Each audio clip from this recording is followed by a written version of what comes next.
You're listening to In Sickness, a caregiving podcast from the Negative Space with Allison Breininger and Justin Bima. Good morning, Allison. Hi, Justin. We have with us this morning one of my favorite people on the planet. Jessica Kim is the co-founder of ianacare, the platform I've talked about a lot on this podcast and that I use personally. She's done so much for the caregiving community at large, but she's just also an incredible human that I am so grateful to call my friend. Jess, I'm so glad you're here. Welcome. Thanks for being here. I am so excited to be here with you and Justin, and I love your podcast, so it's an honor to be here. Thank you. So as Allison mentioned, there's so much for you've done for the world of caregivers, but your work in this field all started with your personal story of caregiving. Mm-hmm. Would you be willing to share that with us here? Yeah, of course. I mean, like so many of us probably listening, I was not planning on being a caregiver, but I was thrust into it. I was 32 weeks pregnant with my second baby and got the news that my mom got diagnosed with pancreatic cancer. And so I remember going to my gynecologist and saying, can I fly? And he's like, no. And I'm like, my mom has pancreatic cancer. And he's like, I'll write you a note. And I'm like, no, wait, that means it's really bad. Yeah. And he was like, the worst thing that will happen is that you'll have your baby on the plane. That's happened before. And I was like, okay. So I went, and I remember going back, my mom's bedside. She was luckily able to get the Whipple surgery, even though it was dangerous to do it. And I remember at the bedside, she's like, I know your son's name. And I'm like, what? And she's like, Grant. And I'm like, Grant? That's so, I love the name. It's so random. And she's like, because he's going to grant everyone blessings. And so my son's name is Grant, and he definitely has that personality. But all that to just say, it was such a crazy time. I'm so close to my mom. And that was the beginning of a 7.5-year journey of her pancreatic cancer, which is very unusual. Yeah. And as I look back in hindsight, it was, I'm so grateful that we had that time. She was able to meet all her grandchildren. And I know that is not a given, especially with a diagnosis like pancreatic cancer. But about a couple of years into her having it, I remember going down and visiting my parents because they couldn't, drive up. And that's very unusual for them. And I walked in, and my mom, she was the hostess of the mostest. She was always put together, so cheerful. The house always had a new vase or flowers or new light. I don't know how she did that. And I walked in, and there was like fast food wrappers all over the place. And I remember my heart sank, and I was like, what is happening? Yeah. And my parents walked up to me, and they looked like they aged 20 years. And my dad was so burnt out. He was still working. He's a psychiatrist. He was trying to keep up with everything.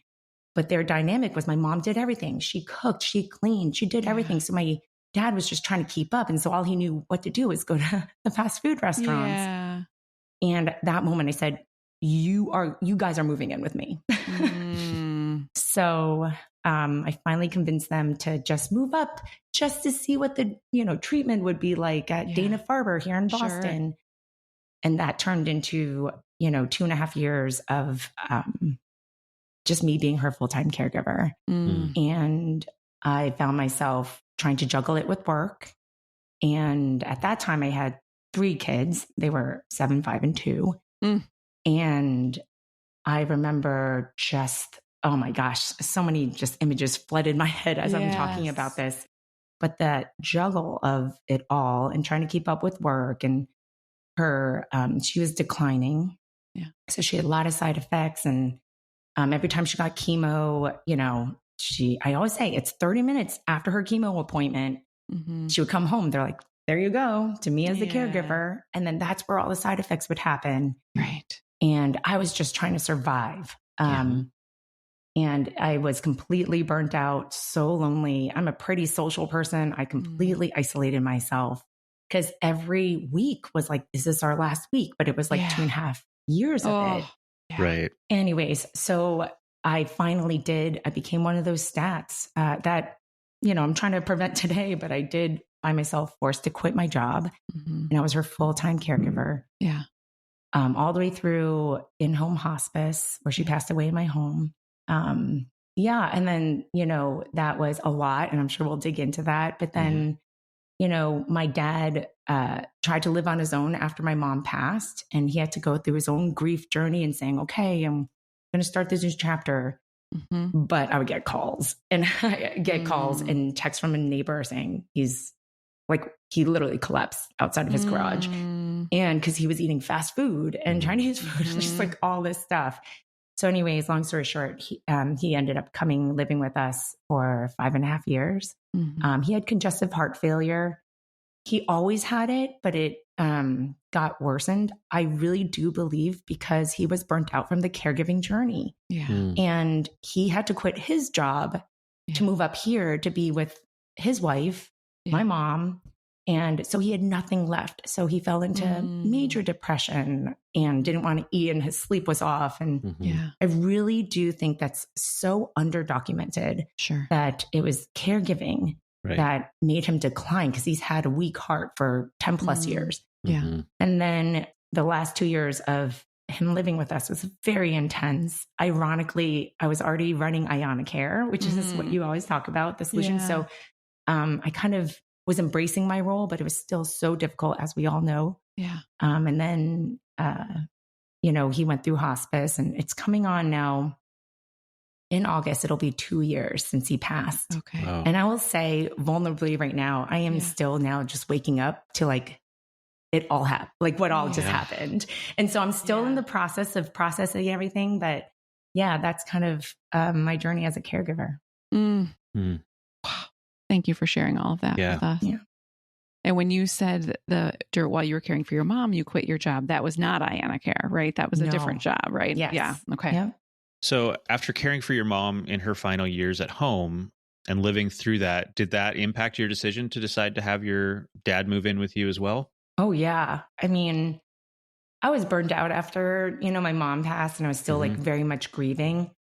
But I knew that my dad couldn't care for himself. Right.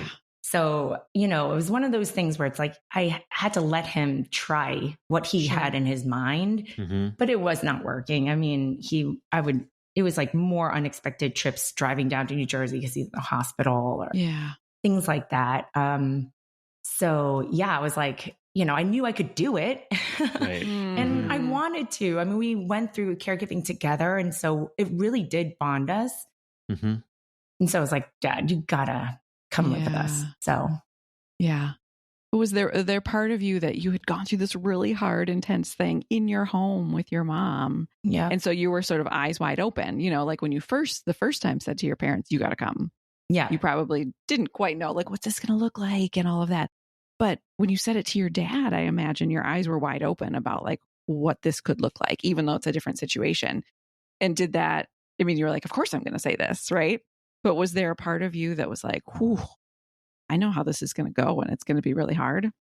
That's a great question. I never really, really thought about that. But when I think back, it wasn't oh, here I go again, and I'm ready for it. Sure. When I have 3 kids, and when I had the second, it was kind of okay, newborn stage, let's go. It's predictable. And I think that's what we always talk about. I think the difference between different types of caregiving, right? Yeah. They're all hard in different ways. But I think what's so hard about caregiving with any kind of chronic condition or adult is that it's not predictable, because it doesn't go by growth development stages. Sure. And so I didn't think that, actually. I knew that I would have to cook for him and this. And at that point, he wasn't needing 24/7 care. Sure. He was grieving. He was weak, but he wasn't I was saying, when you live with us, I was oh, let's just live with us. Actually just live with us. Yeah. I see. And I had started ianacare after my mom passed. And so I was kind of this is what we do. Just come. But I actually, and this is kind of maybe shocking now I think about it in hindsight, after going through it all, at that time, I wasn't here we go again. I know what's going to happen. Okay. I was actually I'm just working. I have kids, and my dad's living with me. I see. I had no idea what his life was going to look like in the next couple of years. Sure. And then, it was very unpredictable. I didn't plan for it, which is kind of crazy to say. and they were very different caregiving situations. Mm-hmm. And so, I always say the same caregiver, and this is all both quote unquote in the bucket of elder care, parent care, but they were two completely different situations. Yeah. Their conditions were different. Their personalities were different. The support group looked different. I was different. My kids were different ages. Yeah. And so it was such a different experience, both of them. Interesting. So there wasn't was there ever a moment that it hit where you were like, oh man, here I go again? Like when you were because both of them ended up living their final days in your house. Yeah. Right. And so was there like this is happening again? Yes. So that moment happened when it was on average, we would go to ER or doctor once a week. When it started really declining, I was like, oh, okay. Yeah. This is bringing up a lot of different things. And it may be it actually made me grieve too. My mom finally, as I was kind of going through it, there was a lot of PTSD, because it's the same ER. It's the same process when you go in there. It's the same smell. It's the same feeling.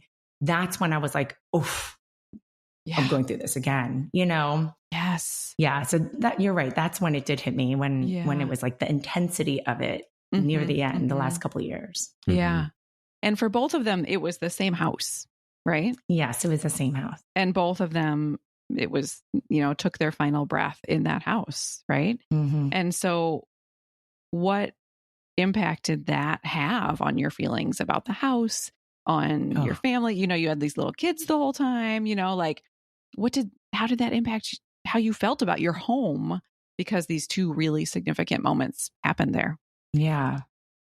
I mean, I was so grateful to have a home that they can come, but I didn't have a bedroom on the first floor. Okay. And so again, so my mom, we had an extra bedroom in the basement area. I mean, it was a done basement, but then, my dad was strong enough to help her up and down the stairs, and then we did move her up into my office, which I work from home. So, it took that space. Yeah. I converted. I remember they were like, this is too much for you. They just always felt like they were a burden to me. And I was like, no, I want you here. Yeah. And then, so they were like, I can't do stairs anymore. We're leaving. I'm like, where are you going to go? Right. And so I remember they were eating. And then I remember overnight, with my husband, who is a saint, we kind of redid my office, took, pushed things to the side of the desk. And then we put we got a mattress and turned it into a bedroom. Wow. And then we surprised her. And then she cried because it was just an expression of I really mean it. I want you to be here. Yeah. So that took over my office. And then that's where she passed away. Yeah. So I had not gone into that office for, no joke, 3-4 years. Yeah. It became, and it's right in the front of our house. You walk in and the office is there with a glass door, but it became my delivery box over, anytime people were coming over, I was just shoving it in there. But it was a full office and it became storage. I remember recording it. Allison, you probably saw it, but yeah. And then, so my dad, when he got too weak to also do stairs, I was like, Dad, do you want to be in that? And he couldn't even say it. He was like, no, there's no way. Because he couldn't be in the room that his wife passed away in. So then he took over the sitting area right when you walk in the front door. We had his hospital bed there for years. Yeah. So hosting people, having people come over, it was all so, it impacted our daily life. Yes. And, so it took over my house. And so, I recently, in November, just this past November, we finally did move. It was not the best decision and we wouldn't have otherwise, but I got so bogged down by the house, the memories. Yeah. I still had medical supplies. Yeah. Because again, I have 3 growing kids. I didn't have time to purge or organize. Sure. And so a third of my house, I just didn't even touch or walk into. And people would come over and I'm the type of person, I'm like, stay with us. Don't go to a hotel. But I was like, where would you stay? Right. I remember one really close friend, a college friend, was like, I'm fine. And Peter, my husband, put him in my dad's room. Yeah. And I I like couldn't breathe that whole weekend. Oh. I was like, why are you there? Yeah. That's weird. And like, he didn't think anything of it, but I was like, I felt so uncomfortable. So we finally, grateful, like moved in November because I just couldn't handle it anymore. Like my mental health was just so bad. So, yeah. Because, you know, people talk about that a lot about like, there's, you know, people want to die at home and all of that. But I always think about the people left behind, you know, looking in that room and looking at that bed and looking at that space and walking past that. And so, and for you to have two different experiences in that space, it makes, it doesn't surprise me that, you know, that at some point you had to say, start fresh. And yeah. Actually, my dad, who is, you know, as I said, he's a psychiatrist and he was an amazing father where he always talked and protected my mindset. And just like how I thought. And I mean, I learned I am who I am because of him. So actually what you just said, Allison, is why he actually was like, I mean, it was all the way to the end. But then he was like, my dying wish is not to be in your home because he lived with us and he saw because he, you know, how I couldn't use half the house, you know, or the house or something. And so he's like, I'm not doing that to you. Like, I actually, that's my dying wish. It's like, I actually, so he didn't want to take his last breath, but of course he wanted to stay home until that point. And then, so, we did find a hospice where I can go there and I like basically stayed there. And then it was like he was in hospice, active dying process for 6 weeks, which is a long time. That is a long time. Yeah. So I basically, that was 2 summers ago. I was basically there. It was a beautiful place called Care Dimensions. And, you know, I basically slept there. But they were very caregiver centric. They had a fridge for me. They were amazing. So that's where he actually took his last breath. Okay. Well, I just think 2 things that you've said are sticking out to me about, like you said with your mom there for so long, you were like, every week was like, is this our last week? Is this our last week? And then to be in the active dying process for 6 weeks, right? And so I just think about your nervous system, you know, and the being on and the being like, okay, we got to make every moment count, or is this it? Right? For that long, twice. Yeah. Right? Is just a lot. Yeah. A lot. Yeah. It's a lot. It's a lot. Thank you for sharing all of this with us. Thank you for letting me share. Of course. Of course. Yeah. So Jessica, do you have any siblings? I do. How are they involved with your parents' care? Oh gosh, this topic is going to be very interesting to talk about. So I'm the youngest of 3. Which is interesting because you typically think the oldest is going to be the one that takes over. And, you know, we work with so many caregivers and it really doesn't always follow that pattern. So I want to break that myth or that assumption. But I am the youngest of 3. I have a brother who is 6 years older than me and he was living in Hoboken, New Jersey. And my parents were in New Jersey. And then I have an older sister who's 2 years older than me and she lives in Chicago.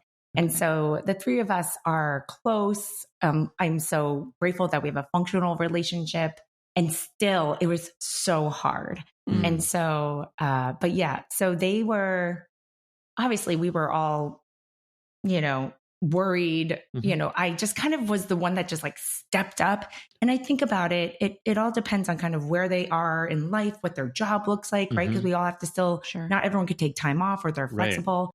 But Allison, as you mentioned, when I was caring for my mom, you know, I wasn't running my own business, which is, you know, nonstop in its own ways, but I was working at a children's publishing company. Right. And so, and, you know, I was an executive there. And so I wasn't as flexible either.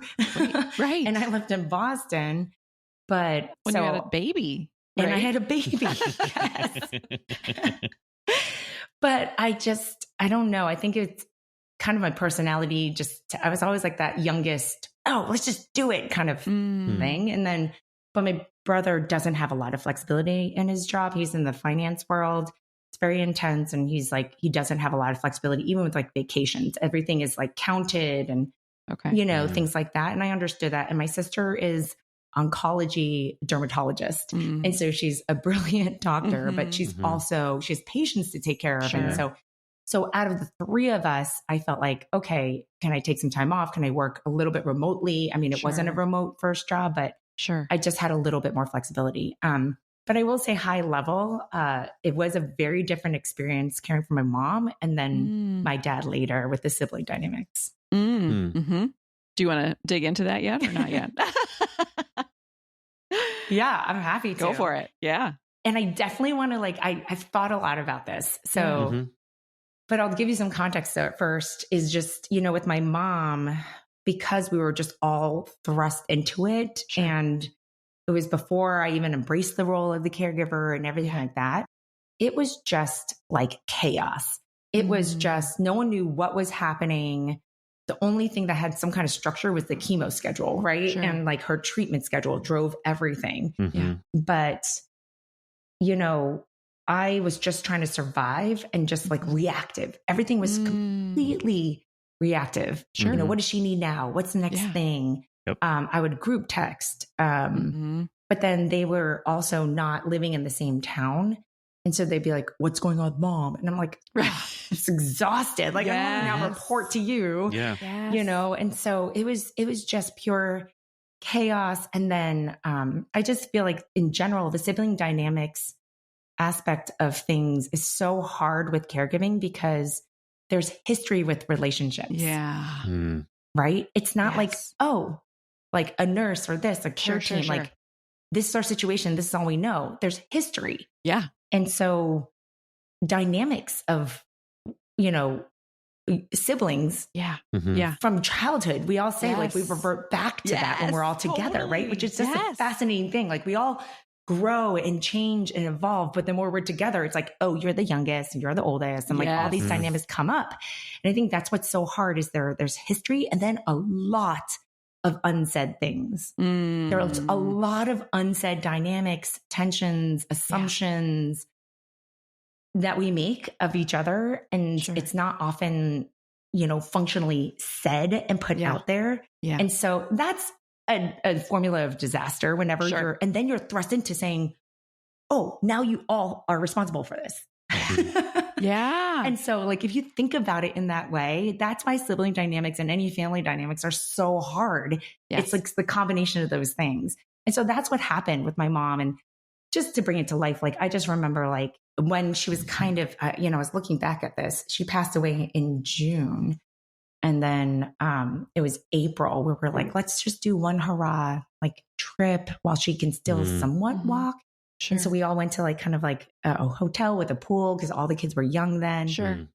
And I remember just being like, okay, you guys are all here. Like, I'm gonna go enjoy the pool or something, right?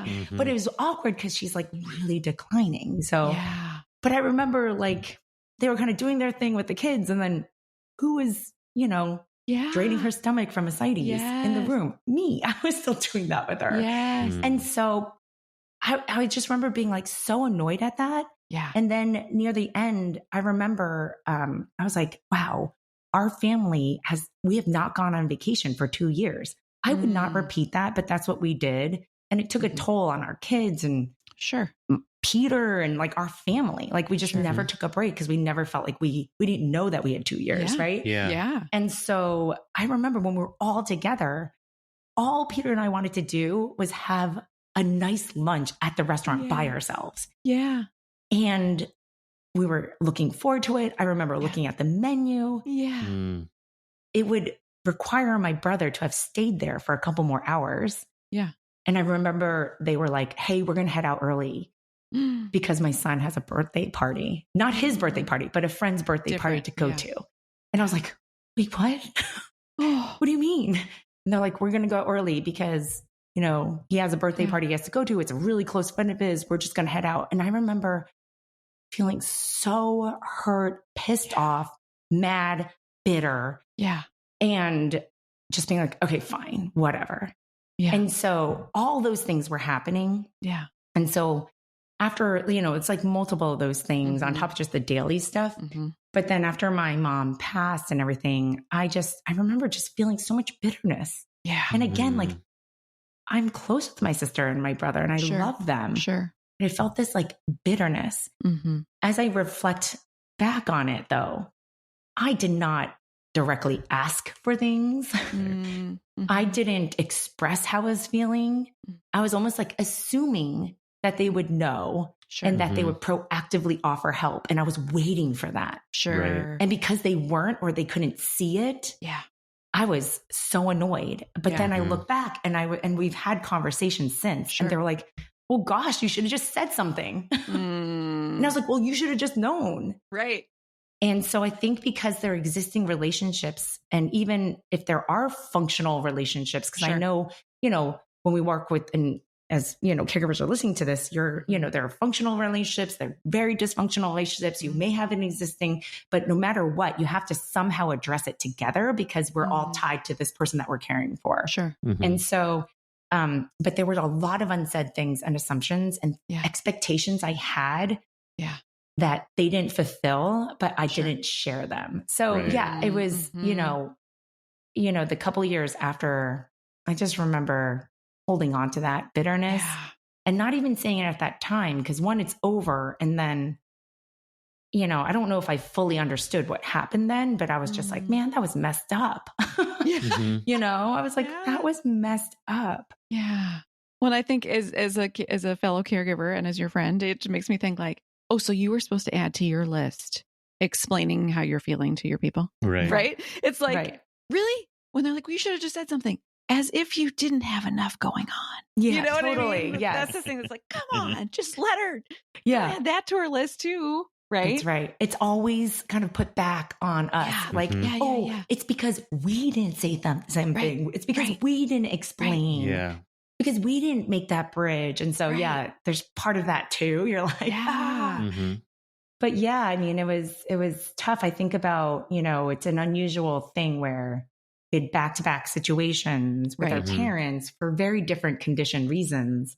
Sure. But my dad was 10 years older too. So I think that, he was just aging. Right. So, but had we not had then the sibling dynamics and caregiving for my dad, I do wonder, how would we still be not as close? And, that would make me very sad. And I was sad during that time, but I was just so bitter too. Right. I couldn't get over it. And I didn't, start therapy at that point. So I wasn't processing it. And I just felt all the feelings on top of my own grief. But I felt like we kind of lost our family a bit. And I think that's common too. Like you lose somebody and then all the things you go through. And then you kind of feel like our dynamics too are different. Yeah. Which is very hard to go through, Yeah, for sure. So have you had conversations with your siblings about kind of how they were feeling through the whole process with your mom, as far as you're the one that's taking care of her day to day. You're the one that's with her all the time. Did you get a sense that they were relieved to not have that role, or that they were jealous of all of the time that you were able to spend with her, or just kind of, do you have any thoughts on what their perspective was? Yeah. I have had conversations with them, and it was eye-opening in different ways. And I think it has given me understanding of there's that primary caregiver who's in person. And then there are caregivers, people who love this person that they're caring for, but you feel helpless too, because you are afar, And so I think they always recognized, not always verbally, and gosh, there's so much to dig into here how to address it. But I realized knowing yourself too and who you are. And I'm a verbal affirmations, love language type of person. And so I know intellectually that they recognized my role, they appreciated it. But then it often say it, and so I didn't really receive it at that time. But they were like, no, we're so grateful that you're doing that. They kind of knew that they didn't understand what the minute by minute, hour by hour, and the sacrifices were. They still went on their vacations and things like that. And I remember feeling so jealous of that when I saw that. And I was like, what? This is so off. And then they use their vacation time doing that. So they couldn't come so I can go on vacation. So there are so many dynamics like that. And then so when I would share that with my sisters, but particularly because she would try to fly out often. Right. So she tried to fly out a lot and stuff. But with my, she was like, do you know how hard it was? You're actually so lucky or blessed that you could just dig in and be there for mom. I couldn't. And so she had this angst of I didn't have an opportunity to be the daughter that you were to her in that moment. Like, and so I think there are two sides to everything. Yeah. There is a sense where it's like, because our love was so strong, I could do something about it. And I'm a doer. So not being able to do something about it I could see that killing me too. And she couldn't move her family. Sure. She was trying to travel, which took a lot of sacrifice and effort and time and money on her part, being a busy doctor and stuff like that. And so she helped me understand kind of like the frustrations there. Yes. I think that combined with her at least acknowledging that it's still very different for me and the sacrifices. But I remember my dad actually, again, brilliant psychiatrist, always put my place in my mindset. And he was like, don't you ever think that because you're doing what you're doing, that your love is greater than your siblings. And I was like, what? Of course it is. Are you kidding? I quit my job. Yeah. I'm like, I'm raising my kids. I'm like taking care of everything. And he's like, no, don't you get that in your head. Your love is not greater that Jen enriches. Wow. It just looks different. And I was like, didn't feel good at that time. Yeah. But as I reflect on it, I'm like, I know what he's saying. It's like the love is just expressed differently. And as adults with families, like we can't drop everything. Yeah. And so it kind of helped me let go of some of the bitterness I had towards them. Sure. Because I knew there were restrictions. But as long as I feel like the recognition was there and the support was there in other ways, which we did end up figuring out when we, in a better way, I should say. Nothing is perfect, but in a better way when we were caring for my dad. Yeah. Okay. Yeah. I just, because I'm your person, Jess, I feel so, I don't know, like protective of you that even it's like, when he says that, and I get it, it's not that like your love is greater or love isn't greater, but it's still like you keep saying, well, they had more flexibility. Well, girl, you quit your job and had tiny babies. I know. Right. Yes. So it's not like you were just like chilling. Right. Totally. You weren't just like, oh, life is really easy. Like you also made incredible sacrifices. And I always in my brain always imagined that your brother also lived far away. I didn't realize your brother actually lived in New Jersey. Yeah. And so I just always figured, geographically you were the one, but actually that's not geographically. It wasn't the case that was. Yeah. He was like an hour and a half with traffic, 2 hours. So it wasn't like 10 minutes or even 20 minutes. Yeah. But yeah, it was, yeah. And yeah. And I think, I do want to acknowledge like remote caregiving is its own kind of hard. Yes. Right. Yeah, it is. right. And there are things like my parents, used to live in Indiana and now they live 5 minutes away. And they have said that like in some ways it was harder when they were 10 hours away and we're like, I can't be there and I can't be helping and I can't be putting my eyeballs on him and all of those things. Right. And so it's all its own special kind of hard. Right. Yeah. But I just wonder, like, what did it feel like to you when your sister said, like, you're so blessed that you get to do this thing and get to be here with mom every day? Like, what did that feel like to you in that moment? In the moment, it was like, yeah, but do you know what that blessing of hour by hour looks like? It was hard. Like in the moment, I was just total burnt out living it. And it wasn't pretty. And it wasn't like, this, what you even see on like Instagram of just like, so grateful for this time. Right.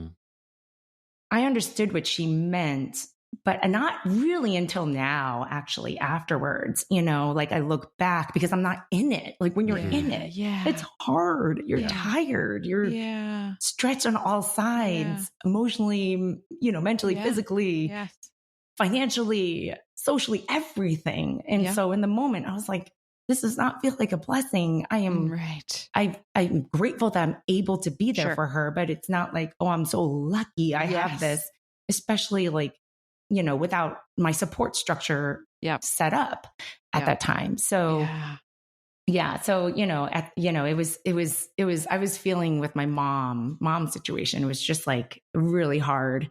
So yeah. Yeah.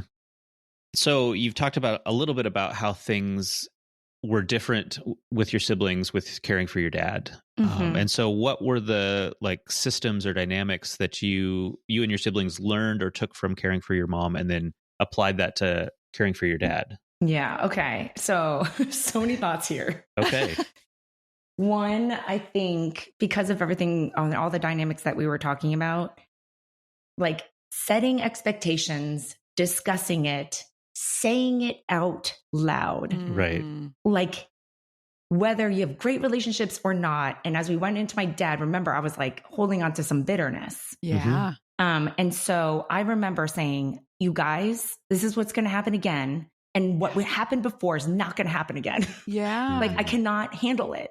Yeah. I cannot do this. Right. And then, my grief for my mom had a whole other level of unlock during that time. Sure. That aha moment, when it's like, oh my gosh, here we go. Yeah. And so I was like, I can't handle it. I'm going to fall apart. Yeah. And so I said it out loud. Yeah. And then then we talked about it. Like, okay, how are we going to handle the finances? How are we going to handle who cares for, like on the daily basis? Like I am not going to not go on vacation anymore, know, like we need to like, we learned from the last experience. And so, and there were some things where they were like, but we cannot take our vacation time to go to your house so you can go on vacation. And I was like, okay, fine.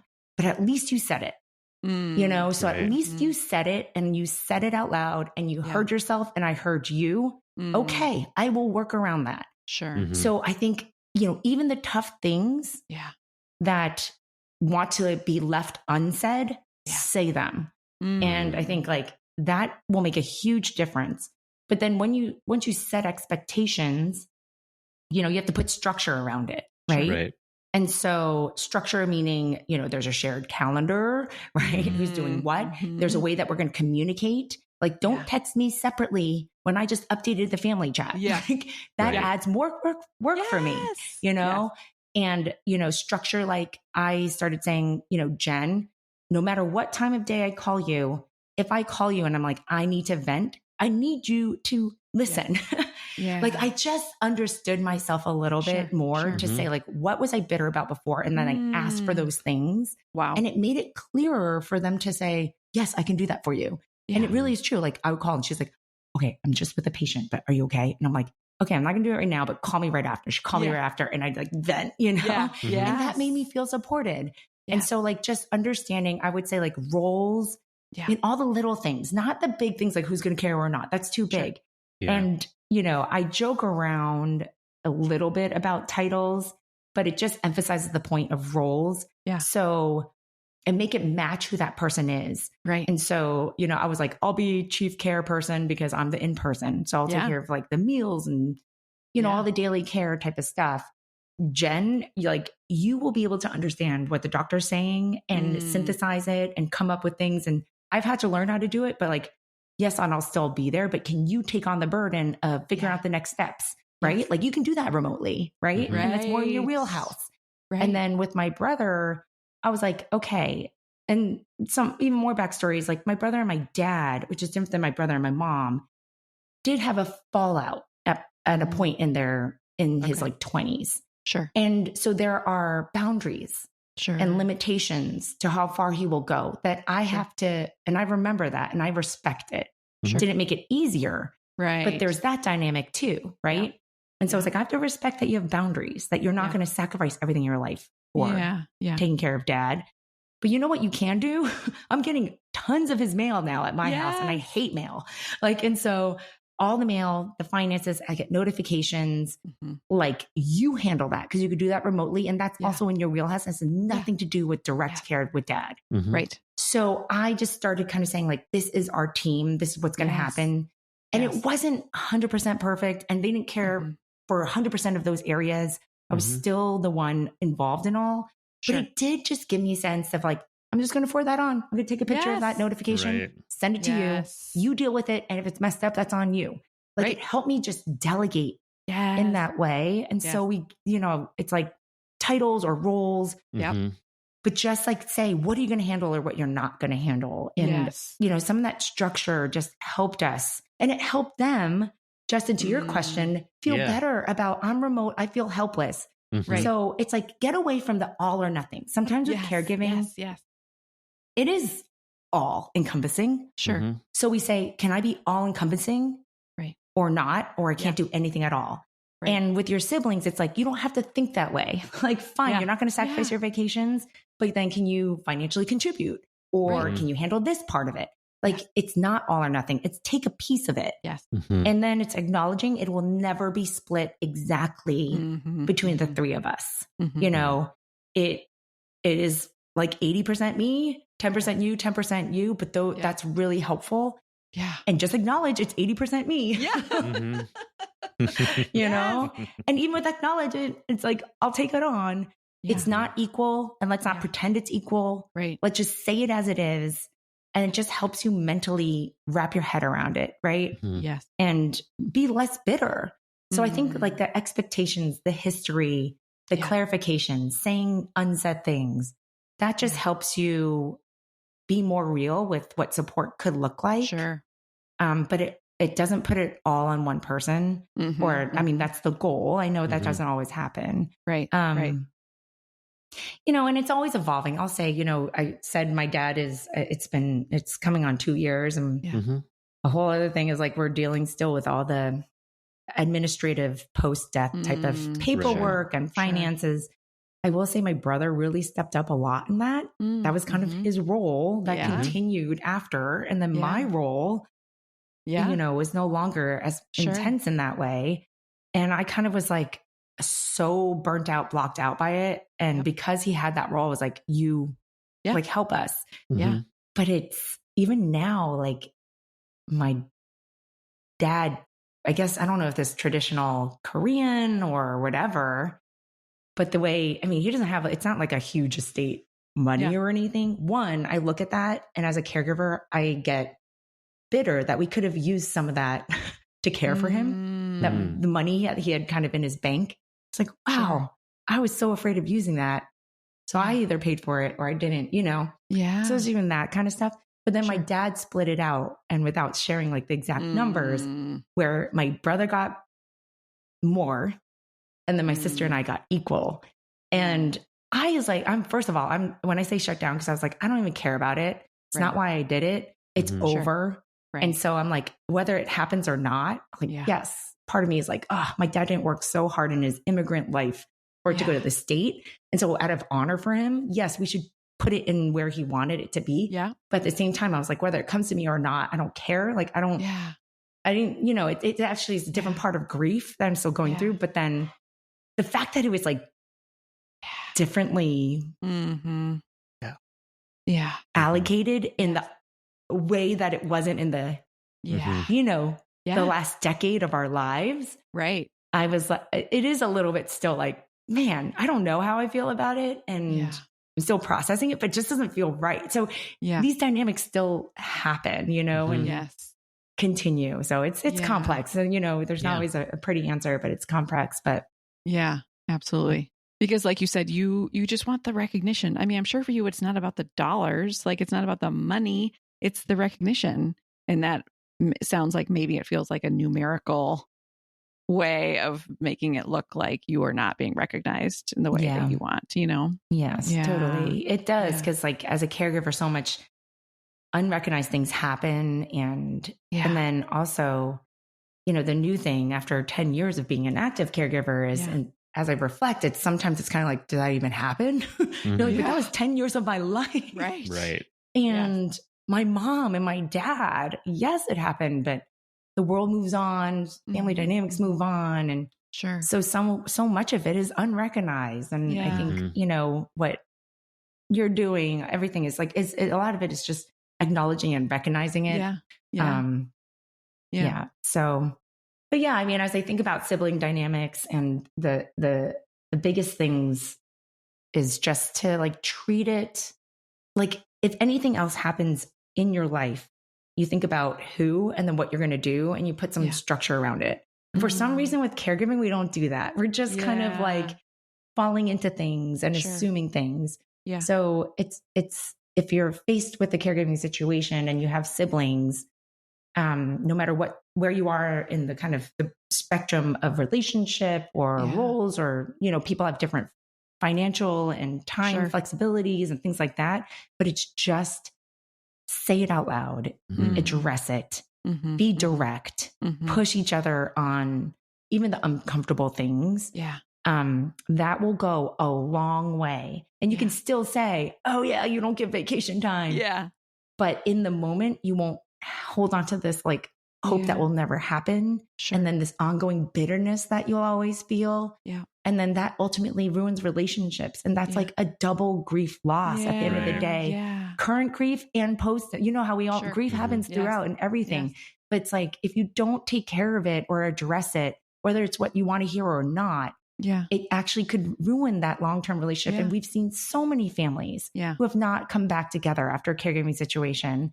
And I really do think it's because there were expectations that were not shared and set and talked about. So you learned, you had the first experience, then you had the break in the middle, and then you learned, and then going into the second experience, you were like, okay, we're going to do this differently.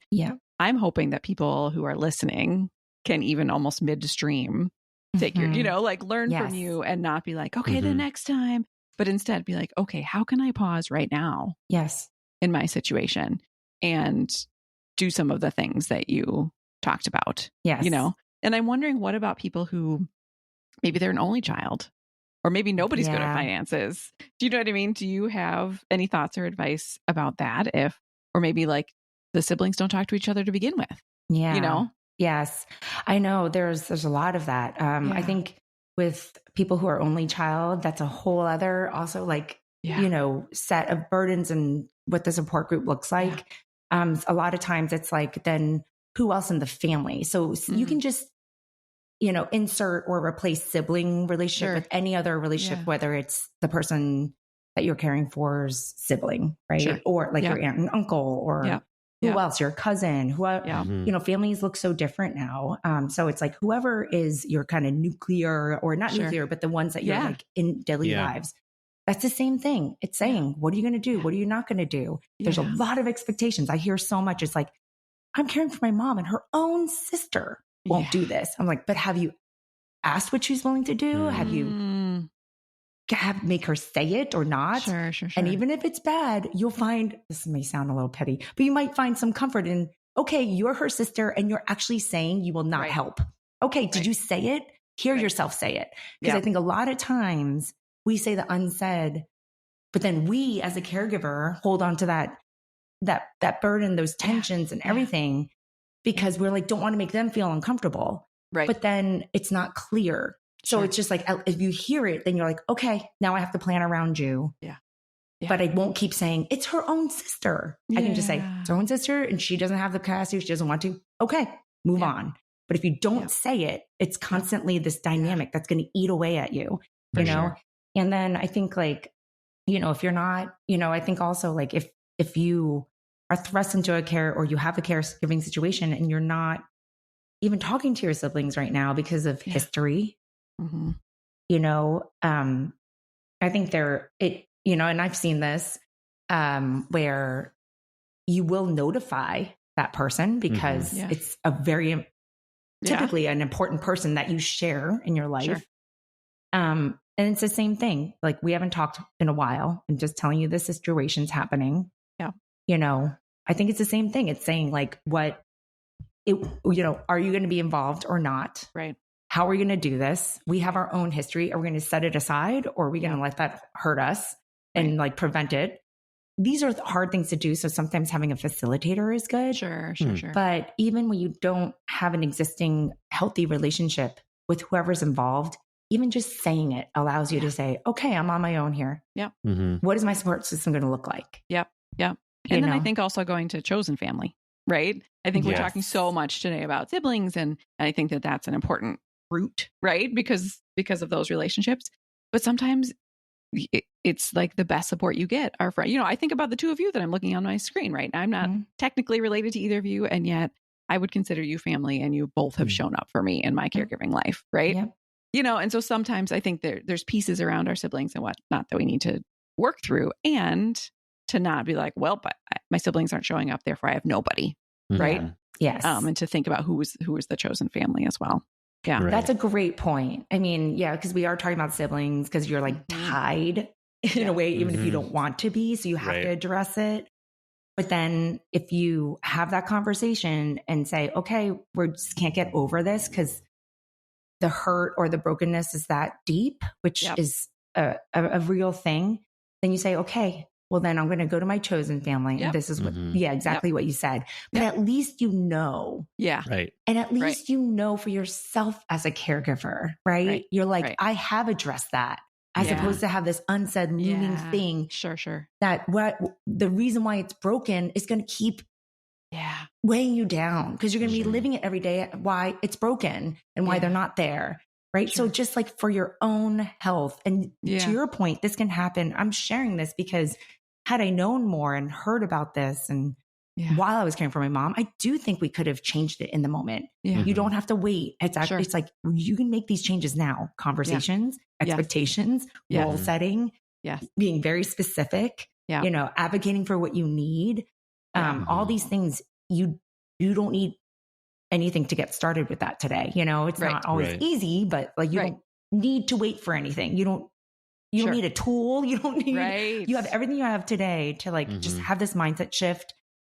And like, that's why whenever I think about sibling dynamics, when you think about it kind of in a technical structural way of why it's difficult in this, then you can kind of address it in a productive way. Right. Yeah. That's great. So through the experience of caring for your mom, that's what inspired you to start ianacare. Is that correct? Yes. Yeah. So can you tell us a little bit about the problem that you saw and kind of how you aim to solve that through ianacare? Of course. Well, the ianacare name, the IANA, stands for I am not alone. And so I think, you know, that's our North Star when we think about what our solution and how we serve our caregivers is that, you know, caregiving in itself is not something to be solved, right? It's not something to be, you know, outsourced and check the box. It is what makes us human, is that we care for one another in these most complex situations. The problem is the systems make you isolated. And the problem is that the systems make you feel so alone in it. Everything is fragmented, everything from what to do and how to do it and get the help that you need. And so what ianacare's goal is to be one place to go where you may not even know what you need, but you know what you're going through. And we can put the right people and right resources together in a very easy to use way. So just to bring it to life, you know, a core part of what we do is we have a caregiver organizer tool. Anyone can download it, use it. It's both on web, desktop, as well as an app. And what it really does is help you communicate and coordinate all those everyday tasks with anyone involved, right? And so it's really helpful for sibling dynamics, right? So, you know, share all the updates. You have a shared calendar. You can request help, meals, rides, respite care, childcare, all of those things. And then we have just an organizing features like note section for where you go to the doctor and you can put instructions there. So that is available to everybody. We do, depending on, you know, your employer or your health plan, we also have a version where we match you up with a caregiver navigator who helps you walk through things and extra resources. And I do want to highlight this brand new CMS Medicare program called Guide for Dementia Patients. And so if you're a caregiver of someone who has dementia, this is at no cost to you at all. You will get the navigation services. You'll have all the local resources. You have all the tools. You have education. And there's certain, if you qualify, they provide even $2,500 of respite care paid by the government. And so that is a brand new program that we want everyone to make sure you know, because if you qualify, which is you really just need to be on Medicare and then have a diagnosis, but we can walk you through all of that, then you can have this program for you, which is what we power. So I just wanted to put that out there just so everyone could take advantage of that. And how do they find that? Yeah. So you can just go on our website, ianacare.com, and we have information there about the Guide program, or you can just, you know, search Guide. It's GUIDE in your state. But just reach out to us and we can connect you to the right providers. Yeah. something I love. So, I've used ianacare since essentially day one of it being a thing. And so even, in a couple of days, Sean's having another surgery. And so we're like, starting our team up again. And so the way that we like to use it is, like someone like our leaves need to be raked. Our dog needs to be walked, dinner. Do you know what I mean? Like, and we put that out to the team. And so like, I love the leaf thing because like last fall we have someone just told us it's like one of the top 3 biggest trees in the whole Twin Cities. I don't know. It's a lot of leaves is the point. And I was like, technically I could rake these leaves. Technically I could fight with my teenager and ask her to rake these leaves. But that would be using time and energy that I don't have. Totally. So I put it out to my team and I thought, you know what? If nobody answers, I'm just back in the same situation I would have been before. Right. So I put it out there. A friend from college that I would have never expected was like, I got this. I came over and raked the leaves and was so happy to be able to do that. Right. So, I mean, there's that version of the team, but I think related to what we're talking about today is that sometimes it's just siblings on a team. It doesn't have to be this like dozens of people bringing lasagna, right? It can be siblings, especially when some are remote, so that you don't have the thing, like you said, one of your siblings being like, what's going on with mom? Right. Like it's right there in the update. Like I think I've heard from people say that it's helpful to have like all of their caregiving stuff in one spot. So there can be a family text chat about whatever, some other things. Yes. But the updates about mom are in the app. Yes. Or that they can all look and be like, oh, chemo was on Tuesday. Oh, so they're not like, when's the next appointment? And how did that go? You can use pictures, like, and even saying things like the research, right? There's tasks and you can be like, I need one of you to research, XYZ. And you can do that from anywhere, right? And so you can do tasks like that. And so I think that people too often think of it as like, oh, I have to have this huge team or, oh, it has to be for people close by. No, we hear about, my favorite is our mutual friend, Jess, Liz, like she and her husband who live in the same house are on a team together because they're caring for his aunt. Right. And they just like built a team for the two of them so that they could keep track all the caregiving stuff together in one spot. And so, that's amazing. So I just love that it can be used in so many ways. And I love that you saw, lived through this experience, saw the need. And then I think you used to say all the time something like, I could get frozen yogurt delivered to my doorstep, but I couldn't get my caregiving needs met with an app. And so, like, I just love that you saw this need from your personal experience and then filled it. So thank you from me, a person who uses it, and all the rest of us caregivers for seeing a need and finding a solution. So thank you. Thank you. Yeah. Thank you for sharing all that. Absolutely. Right on point. Yeah. So you said that people can find, more information at ianacare.com. They can go to like the App Store, the Play Store, or whatever, and get the app for free. Yes. Anything else that actually, I want to plug a couple of things related to you. Okay. One is on November 1st in Minneapolis, we are having Caregiver Con, our conference, our second annual conference, and Jessica Kim is our keynote speaker. Yes. So listeners, put it on your calendar. Some of you, traveled in from all over last year. And so if you're able to this year, we would love to have you there, and then you'll get to meet Jessica in person. Also, that we always like to attach support groups to our topics. And so Jessica has agreed to come to our next support group, and so that she can dig into this topic of family dynamics with all of you in person. So it will be great to have you there, Jess. And so look at the all the posts and the emails for when that will be. But and also ianacare has a podcast, and so you can check that out. And so just so many resources. Yes. Thank you. You shared so many, deep personal learnings and situations with us today. And we're just grateful for your time and your vulnerability. So thank you for being here. Yeah. Thank you. Thank you. Thank you, Justin. Thank you, Allison, for all that you do and your voice and your advocacy and just their authenticity. It's just really makes such an impact. And for all those who are listening, if you're in the midst of all of this, we're really here feeling and wanting to support you through it. Because it is complex and there aren't always clear answers. But as I always say, let's not do it alone. Let's just not do it alone. Absolutely. Yeah. Great. Yeah. All right. Thanks, Jessica. See you later. Thank you. Bye. Bye. You've been listening to In Sickness. Find us online at insickness.care or on Instagram at insicknesspodcast.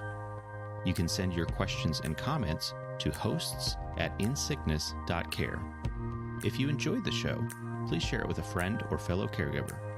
Thanks for listening, and take care.